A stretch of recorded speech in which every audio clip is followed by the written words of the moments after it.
Greetings, YouTube. I saw an article recently, and I actually didn't need to read the article because I happen to agree with the title, so it was kind of pointless. And I just wanted to see what the title had looked like. And the title of the article was "Sex Workers Are People, Not Criminals," and that is correct. Sex workers are people, and they should be treated as people. And I don't believe sex work should be illegal. Sex work has existed for as long as humanity has existed. There is a place in it in our society, and it seems to want to exist, and wanting to get rid of it has never ever worked. So why don't we just accept that fact and have a healthy and constructive conversation about it?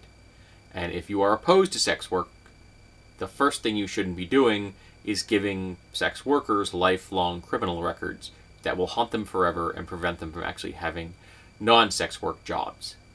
So if your goal is to not have sex workers in the world, don't give them criminal records. But that's not what this video is about. This video is about the way that title, that headline, was written. Sex workers are people, not criminals. And that posits the concept that criminals are not people, and criminals are people. And that's the point of my video today. That's the topic I'm discussing. That no matter what crime you may break, or law you may break to become a criminal, you are still a person. You were born into this world as a person. You have lived as a person. You will leave this world as a person. And laws can sometimes be unjust. Laws can sometimes be absurd and hypocritical. And even when the laws are not absurd, even when they are not hypocritical, even when they are important and they should remain within our society, it doesn't change the fact that even the people that break those laws don't stop being people. And they are still worthy of our empathy, sympathy, and compassion. And yes, I mean rapists, torturers, child abusers, and murderers, arsonists, all of these things. That's what I mean. The most heinous, ugly, toxic, amoral, horrendous crime that you can conceive of. The perpetrator of that, when they have been found guilty by a jury of their peers, is still worthy of being treated like a person. Yes, they have shown that they have to be isolated from society. That's their punishment. They may be irredeemable. There may be no redemption for them. But that doesn't mean we should treat them like anything other than people.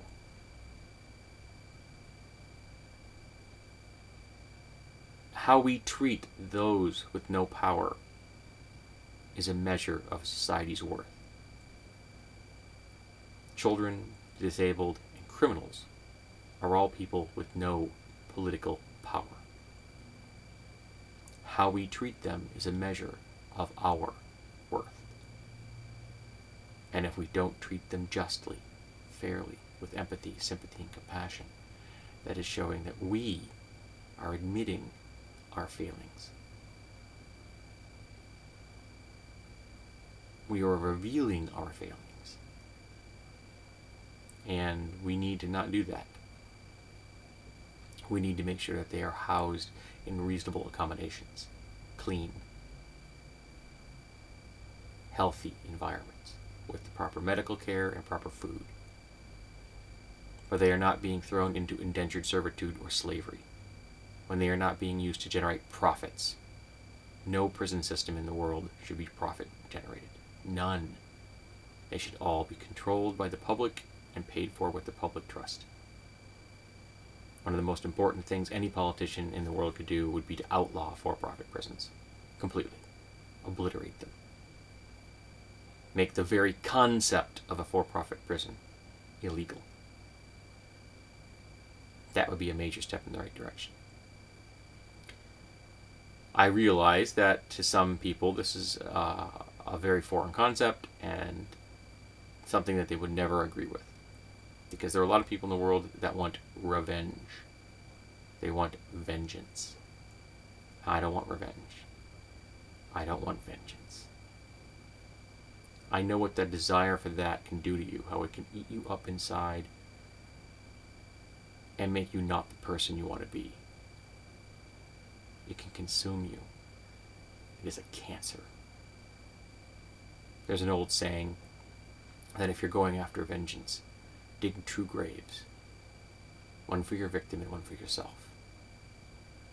And that's the truth. Because you will be killing the person you are.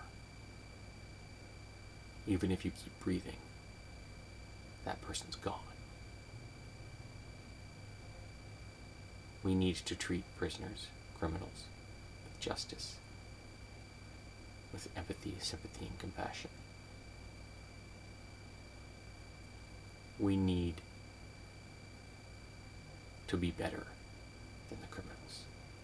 We need to do this for our own humanity, to show that we still possess it, that we still encourage it. We also need to make sure that we are fueling the infrastructure in our society to reduce the number of criminals to the lowest possible numbers, and to eliminate laws which are absurd, such as criminal drug laws, so that we stop fueling the prison industrial complex. We can reduce the number of people in prison through making sure that people are housed and fed and educated and have health care, mental and physical health care. We can make sure that we don't criminalize things that shouldn't be criminalized. Sex work, drug use, things like that. Nudity laws. We should stop trying to police the lives of others. We should concentrate on actual crime.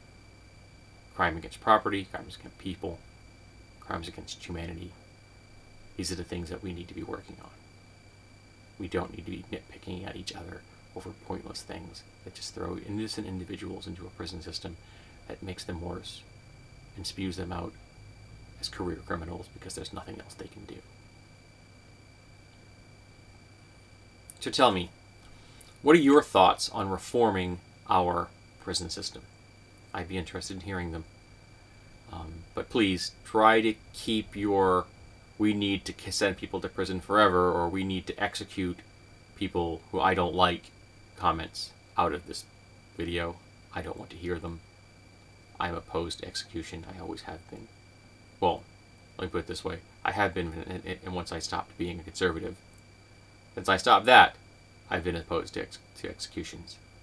When I had a conservative worldview, I was very much supportive of it. And that's one of the toxic elements of the conservative worldview. So tell me, how should we fix our broken system? How can we do something constructive as opposed to something destructive?